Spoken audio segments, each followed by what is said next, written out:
Khamenei ने खोदा अमेरिकी कब्रिस्तान, तेहरान में 40,000 अमेरिकियों की कब्रें।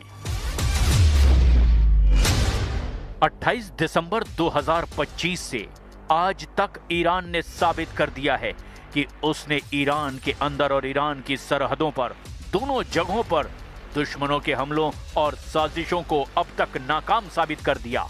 ईरान के दरवाजे पर 1,32,000 वजनी अमेरिकी विमान वाहक पोत यूएसएस अब्राहम लिंकन ईरान पर हमले की हिम्मत नहीं जुटा पा रहा। जो राष्ट्रपति डोनाल्ड ट्रंप 11 जनवरी से 13 जनवरी 2026 के बीच ईरानी प्रदर्शनकारियों की मदद करने का भरोसा दिला रहे थे, वो ट्रंप अब रफू चक्कर हो चुके हैं। जो इजराइल ईरान के परमाणु ठिकानों के चीथड़े उड़ाने का प्लान बना चुका था, उस बेखौफ, बहादुर और निडर इजराइल का एक भी लड़ाकू जेट या मिसाइलें अब तक ईरान की सरहदों को छूने की हिम्मत नहीं जुटा पाया है। आखिर जिस ईरान पर जून 2025 में 12 दिन तक अमेरिका और इजराइल ने हमले किए थे, उस ईरान से टकराने की हिम्मत अब अमेरिका और इजराइल क्यों नहीं जुटा पा रहे हैं? वॉर एक्सपर्ट्स का दावा है कि ईरान ने पिछले हमले से सबक लेते हुए इस बार ऐसे पलटवार की तैयारी कर ली है कि अमेरिका की 1000 टॉमहॉक मिसाइलें और इजराइल के 300 लड़ाकू विमानों के हमले ईरान पर बेकार साबित हो सकते हैं। ईरान इस वक्त फिदायीन या आत्मघाती फॉर्मेट में जंग करने जा रहा है। पूरा ईरान वॉर मोड में है। ईरानी संसद के स्पीकर से लेकर सुप्रीम लीडर अली खामनेई तक चीख चीख कर अमेरिका और इजराइल को जंग के लिए ललकार रहे हैं। ईरानी मीडिया ने दावा किया है कि सुप्रीम लीडर खामनेई के आदेश पर तेहरान के नजदीक मौजूद सबसे बड़े कब्रिस्तान में अमेरिकी सैनिकों की कब्रें तैयार कर ली गई हैं, जिसमें अमेरिकी सैनिकों को मारने के बाद दफनाया जाएगा। कुल मिलाकर ईरान ने अपनी जंग की ताकत और तेवरों से ट्रंप के हौसले और इरादों को झकझोर कर रख दिया है। लेकिन तेजी से बदलते इस घटनाक्रम की शुरुआत हम करते हैं ईरान की जंगी तैयारियों से, जहां अब पूरा ईरान मरने और मारने पर उतारू है। अमेरिका इजराइल में सन्नाटा, तेहरान में अमेरिकी कब्रिस्तान।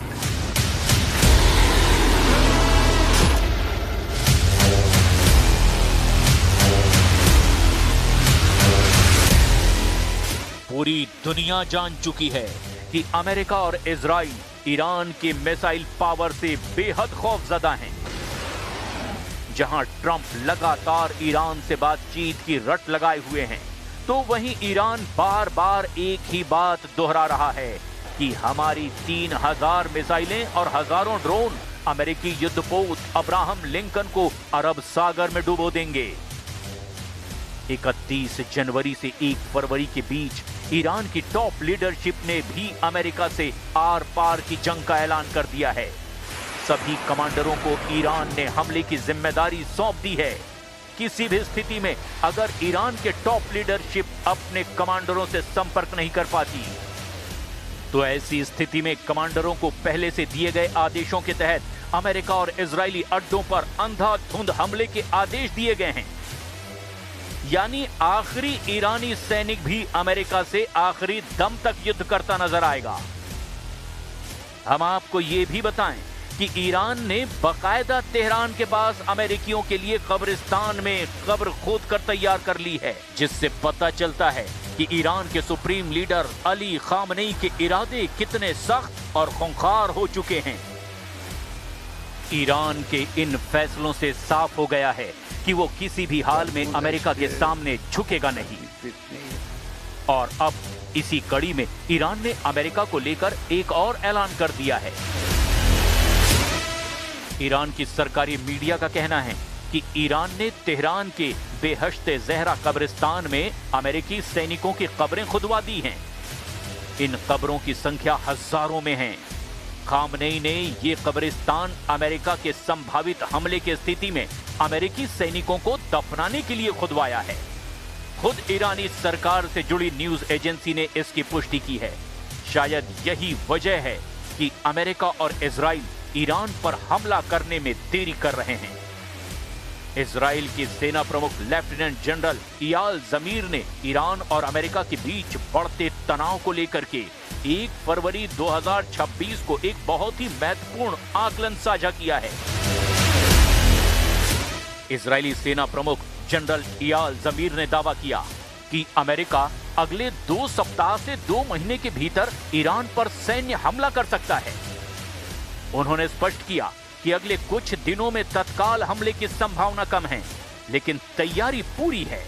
जनरल इयाल जमीर का ये बयान साबित करता है कि अमेरिका और इजराइल फूंक फूंक कर कदम रख रहे हैं।